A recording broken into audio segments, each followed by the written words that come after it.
Hey guys, welcome back to Life's Abundant Journey. This is the second video of a kind of a jump back in the past. I'll put the date on the screen of when this content was filmed. But I'm still working on the craft room, and we should be finishing that up soon in the next video. And I just wanted to give a little bit of a intro because I'm cutting up this content because I feel in real time I didn't film intros or anything like that, and there's not really space at the beginning of the content for this video for me to give a little bit of an intro. But yeah, we should be finishing up the craft room in the next video, and I'll give you an overview of what it looks like today. And we are still planning on having some pretty exciting stuff happening in real time that I can't wait to share with you guys. So I'm gonna share with them. I think I have probably maybe 2 or 3 more videos of the past, and then we should jump into what's going on, and that should actually time perfectly with the exciting things that are going to happen summer 2025. And yeah, I can't wait to show you guys, but here is the content. All right, now we're to the molding. I'm actually kind of double doing 2 things as I go around the ceiling. I'm sanding off all the spots that I put the wood filler and adding any that I missed. And I'm also cleaning up the areas that I need to caulk on the top, on the ceiling side, and on the wall side. So I've kind of messed around with this a little bit. This is actually kind of my first time doing this because my friend took care of it last time. I kind of told her what I wanted and then she did it. So areas like this, I did mess with, but I'm pretty much just going to leave it. If it's separating from the molding, the wall separating from the molding, but there's no cracking going up or down onto the wall or onto the molding, I'll just fill that with some caulking. And then like that corner I'll just fill. I probably could sand it down a little bit first because the caulking doesn't sand. This area, I'm trying to get out of the shadow. That area I tried to clean up a little bit, but again, it's kind of, the mess is right in the crease line of the molding in the ceiling. So then we get to areas like this, which the cracking has come down onto the molding here. And then over here, the cracking has gone onto the ceiling. So in these areas, I'm going to score it above so that it's, because I don't want to fill all the way down there. Well, I guess I am going to end up doing that because when I put the caulking on, but I want to get rid of this big crack regardless of if the caulking's going to come down there. I don't want a crack. So I'm going to peel up all of this and I'm scoring it with my utility knife above. And then I'm doing this one-handed, but you can see this is just caulking. See, this is just caulking. It's thick. It's clearly, I mean, you can get different quality caulkings so that hopefully it stretches and it doesn't crack. But that's what we got here. And then this stuff that's on the ceiling, I'm going to do the same thing and I'm going to score it and then peel it down from there. Ideally, I would be repainting the ceiling, but I'm not at this point. But having no cracks will be a good first start. So my end result I want is this, and then I'll fill that. I'll go around one more time. So I'm going around, I'm sanding down. This is rough here. I'm sanding this down. All the wood filler areas I'm sanding down, and then I'm cleaning up above and below if it needs to. Like this will sand down because that's like a piece of paint that's thicker there. And I'm going all the way around. I did this molding already here. I'm taking a break just because it kind of gets boring and rough. I got to do that one and this one. I was starting on the bookshelf, but I'm going to paint that later. So really it's less of a priority because there's a lot of, I want to fill in all of the cracks and stuff so that I can get a good end result on that. All right, same day, just different outfit. So, man, I'm realizing that if this, here, let me get out of the closet because it's a little echoey in there. If this house didn't have molding, it would be a whole lot easier to clean up. It's because of all this damn molding. It makes it so that I have to like prep the walls twice on the ceiling and sand. I wouldn't have to do all this sanding and patching if there's no molding. It would just be filling up the holes like I did with the compound and it'd be ready to go. Of course, there would be all the, you know, molding around the door frames and such. But anyway, I don't know if all houses are caulked in the corners and the seam, but all of these corners are cracking. So the corners that look like that, I am completely taking a razor blade and scoring it this way and then this way and pulling it out. And it looks like a hot mess when you're done, but I'm going to fill that in with caulk. And I'm going to fill in around the ceiling, and if there are any seams or breakages on this end too, between the molding and the wall, I will be using the caulking. It will be very hard for me to, where did I put it? For me to show you a happy kitty next to a LED light. But this is what I've been using after doing some research, and it's white Dynaflex 230 DAP. So I've been cutting this as at a tip, and I'll leave a couple of links about the process because this is just me showing you what I'm doing. This is by no means a tutorial, so I'll show you. But I find that using a rubber glove, like a disposable rubber glove, and smoothing in that way keeps my hands, they're already getting like super dry. So I've been using these heavy duty gloves for sanding, and then latex gloves haven't been really good for the wood stuff, but that stuff too. And then just to keep my hands from, it's winter time, so it's getting to winter time, it's fall, and my skin is just, it's been hurting, especially with all these projects. So I've been trying to protect them that way, but it also makes the caulk like smooth out much better. So I'll show you when I'm done. I think that's really it. I'll be vacuuming all the dust and stuff, and then sanding the walls and painting the molding, the top molding first, the walls, and then the bottom molding is last. All right, there's a lot of balancing going on for me to get you this shot. All right, so I cut this into a point. Basically, it's like I cut it 2 ways, and then there was an extra little bit here that I chopped off on the tip. And that's how I ensure I can get it as little as possible in, I usually am up higher, but I'm trying to stay out of the camera, as little as possible. And I have a gun that you have to, it doesn't continuously squeeze, it like releases when I let go. And then because I'm wearing the glove, it makes it a lot smoother. So the less you put up there, the less you have to wipe off that goes in the ceiling. So now that I've filled in all of the cracks along the molding, I am now going in with my trim paint. And there's a reason why I go in the order that I go in, and it's what I learned from Jeff over at Home Renovations. I've mentioned him before. And you start with the top molding, then you paint the walls, and then you do your baseboards or your bottom molding. And if you're cutting in, which is what I'm doing, and I've gotten better at it as I've gone along, but you can see like where your cut line is, and it's much more practical to do it in this way.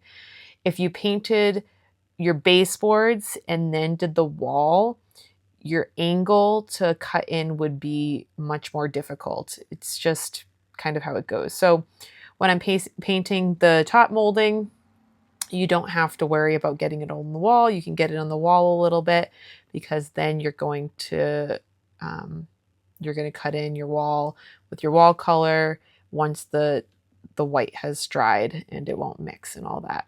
I do all my layers when I'm doing it. So I'll do, if I need 2 coats on the top molding, I'll do that on my crown molding, I really should be saying. And I'll let it dry. And then I'll go in with I'll cut in the walls with the color, and I will roll them, ideally when the paint is still wet. And then you do your second coat. And I actually do sand between. I probably am getting ahead of myself.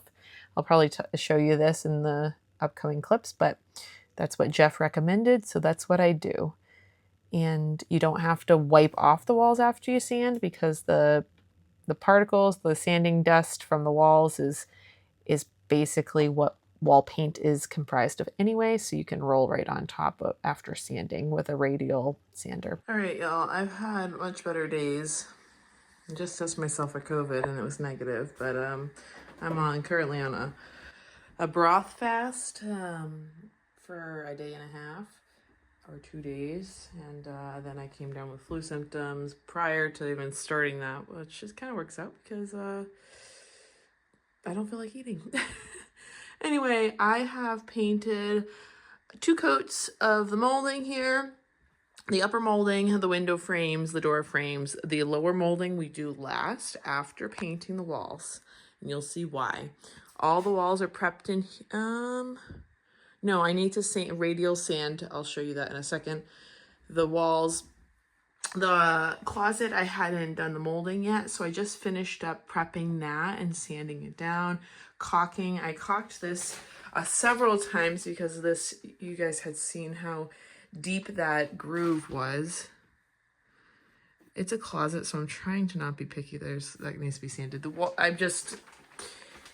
it's good enough. You can see how horrible it is now, and you'll see how beautiful it is when it's done being painted,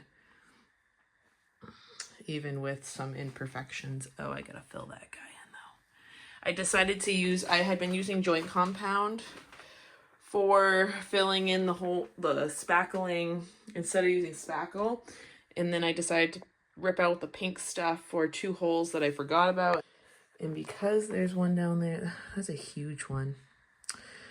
Oh, I don't want to get out the compound. Let me show you the compound that I'm using. This is the joint compound that I've been using, and then mixing it up either in this, there's a pumpkin seed.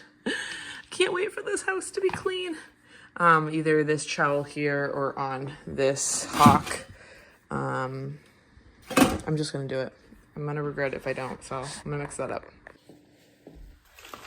I thought of a way to make mixing this up not as miserable, and I found a little container to mix it up in, so I didn't have to clean really any tools, and I could just ditch the plastic container when I was done.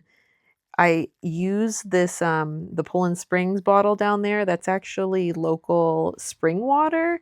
And because the water that's coming out of the house right now is not great. So that's what I use for drinking. And that's what I was using for mixing up my compound. All right, guys, I'm losing a lot of steam, but I know I need to keep going to feel better. It's hard when you're doing this by yourself, for the most part. Yes, I've had a lot of help with people coming in, but this is my house. There's nobody else invested in it to me as they're going to be living here. That's not the case. And I'm dealing with a lot of grief. My mom's anniversary for her 2nd anniversary of her passing is this coming weekend. It's Tuesday and her anniversary is Saturday. And I'm living in chaos and clutter and mess, and that doesn't do well with my mental health at all.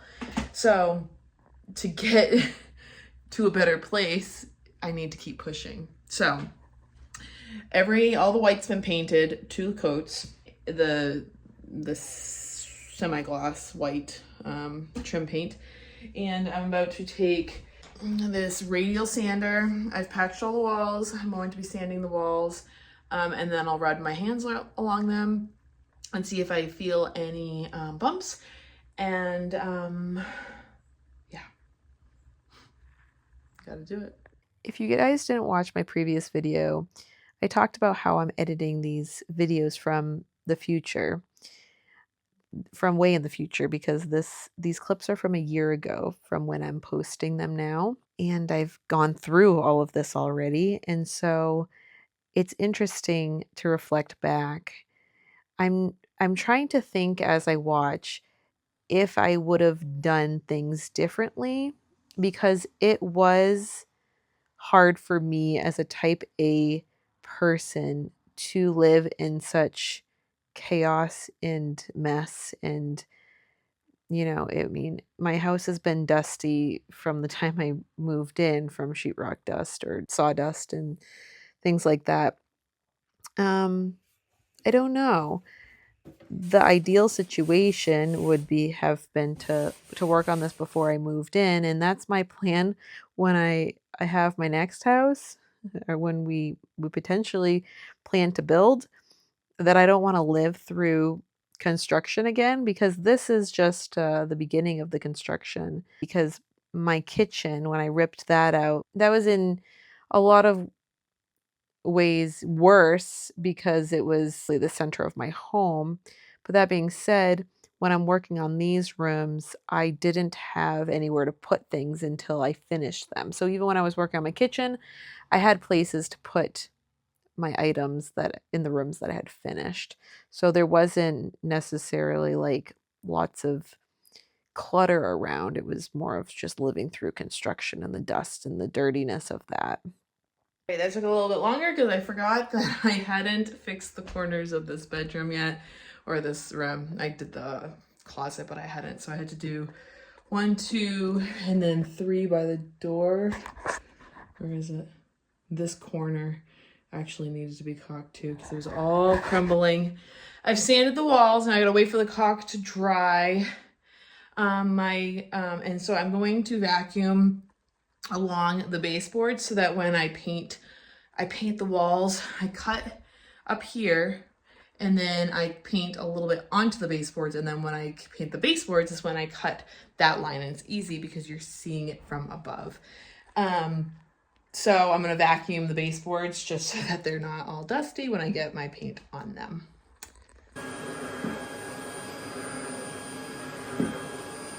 So now that I'm looking at the baseboards, I'm so anxious to just paint, but I'm seeing that it looks like they really could be caulked a little bit. So I think I'm gonna do it. Shouldn't take very long. It's just a tiny little crack, but it will make the paint go on a lot better. So you might be thinking at this point, well, Erin, it would have been far quicker and a lot less work for you just to paint the walls and paint the trim, and not to fill in every crack and sand out every imperfection. Yes, you're right. However, I went into this house as a learning opportunity, and I also wanted to increase the value. And yes, painting walls, even not meticulously, will increase the value in how the house appears. But I was going to spend the money on the paint regardless, and all of the tools and things like that. And I just really wanted to learn. For example, mixing up this paint right here. I got a 5-gallon bucket of paint because I'm painting my whole house mostly one color, and they also didn't have enough single-gallon buckets of to mix up for me. So I got the 5-gallon and I saved some money. I watched videos on how to mix it with the drill so that you don't get bubbles. And yet bubbles happened. I didn't lift. You were supposed to like keep the drill at the bottom of the bucket if I remember right, and not pull it up and down so you don't introduce air, but bubbles still were created. So I have not mastered this skill yet, but it's a learning opportunity. So that's kind of how I approached the house.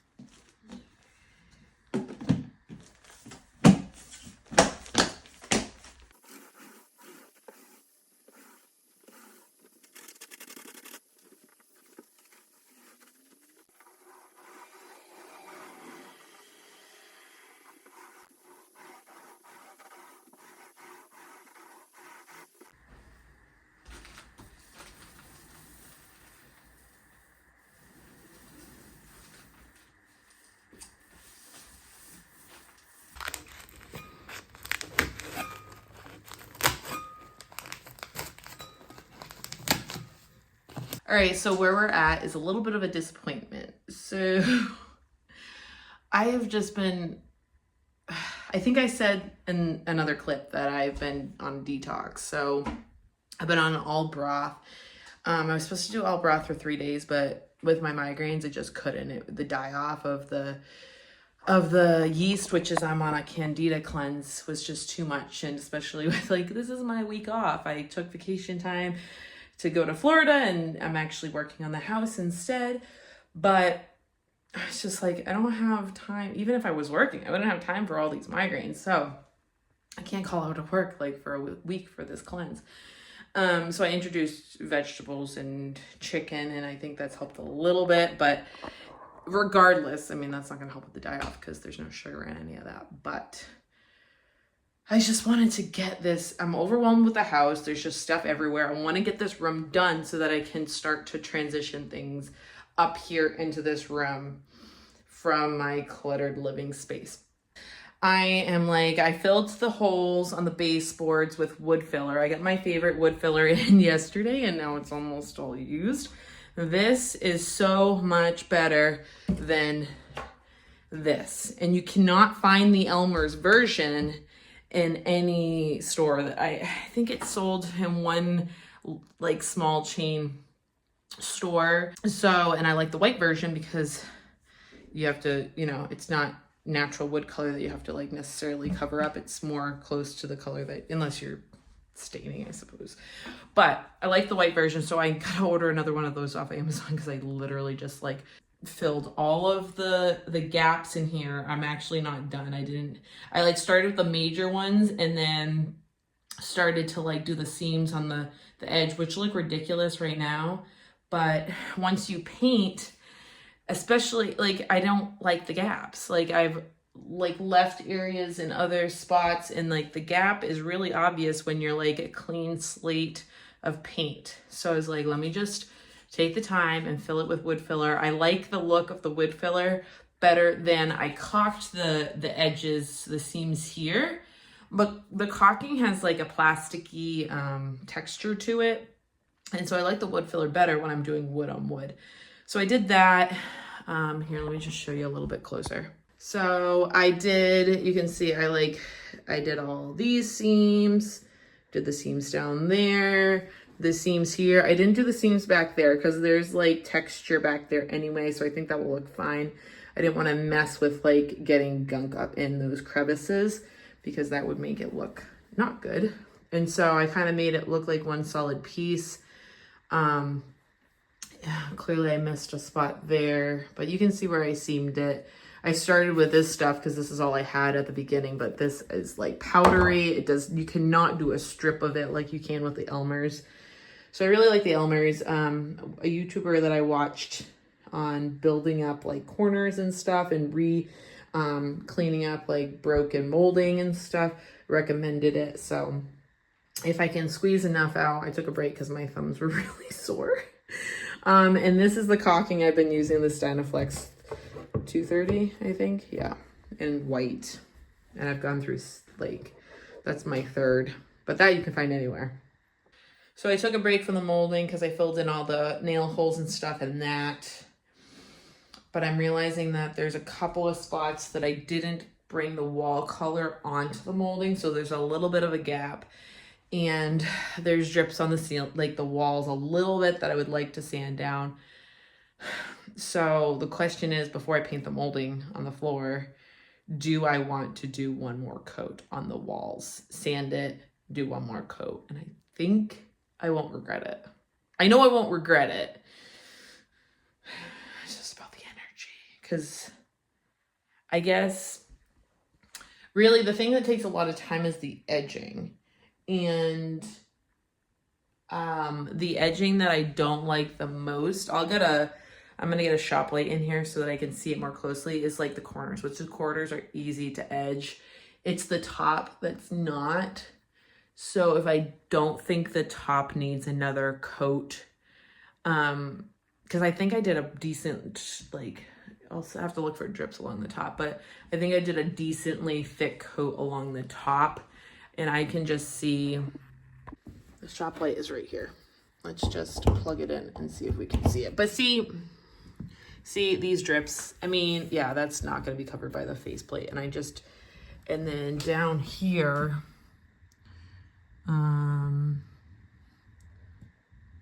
I thought I didn't cover, but it looks like I actually did go down onto the molding, but like that needs to be painted. I'm not gonna be able to clean that up, and I don't really care, but like I missed painting it. Like that's fine. I don't care about that, but there's just little, I could just sand it really easily. I hate that that's there, but I'm trying to not, like, once I bring stuff in here, I know I'm not going to pay attention to the walls. I'm going to end up making my own holes when I do, like, you know, pictures on the walls or whatever. Because last night I thought I saw some shadowing. Oh, the decision is so hard because I got to do it now. If I'm going to do it, see down there, I don't know if you can tell, it looks like it's a little bit lighter above, and edging this bottom is easy because I can do it right on top of the molding. It's now or never. I'm not going to want to come back to this room. There's so much more else in the house that I want to do. So we're just going to do it. I've already laid my tape down. So I'll leave that, bring the drop cloth in, sand the walls.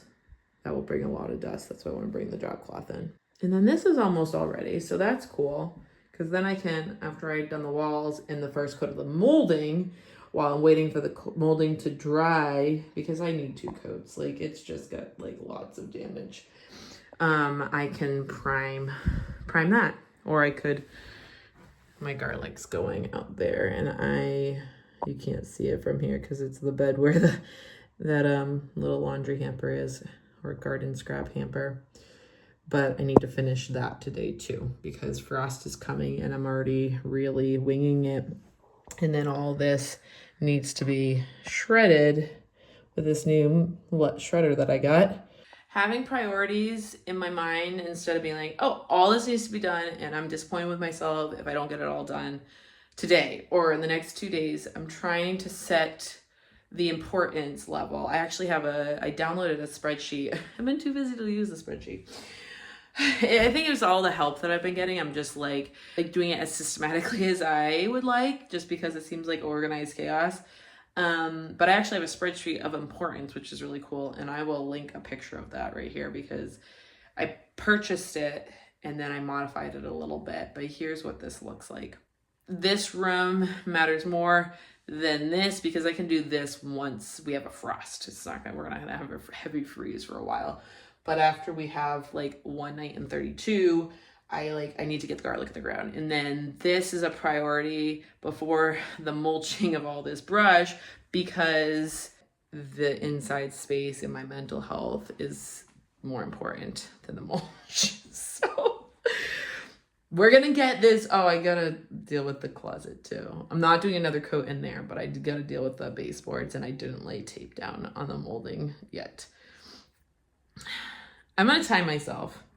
I'm gonna start a stopwatch and see how long this takes because I'm like agonizing over it, but I don't think it's gonna take more than, let's say 2.5 hours. I'll be like kind with myself and see 2.5 hours. Okay, let's go. All right, guys, this video is getting quite long, so I'm going to wrap it up and you will have to come back to see the final reveal of this craft room / office. It's my little bonus room. And I will include in the next video clips from what it looks like today in 2025. I'll see you then. Bye-bye.